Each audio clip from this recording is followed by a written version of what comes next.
In any wilderness survival situation, securing a reliable source of food can mean the difference between making it through another day or succumbing to hunger and exhaustion. One highly effective yet simple tool for catching food is the spring pole trap. In this video, I'll show you how to build and use this trap efficiently.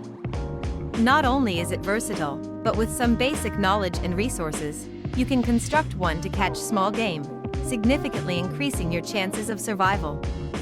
A spring pole trap uses the natural tension of a bent sapling to snap upward when triggered, trapping small game like rabbits and squirrels. The key here is finding the right sapling, one that's flexible yet sturdy. Look for a sapling that's about the thickness of your wrist and at least 6 to 8 feet tall.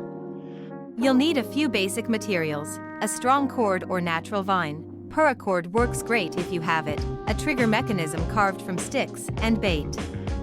Find an area with signs of small game activity, like tracks. Bend the sapling over and secure it to the ground. Attach the noose and set up the trigger. When baited and triggered, the sapling snaps up, tightening the noose.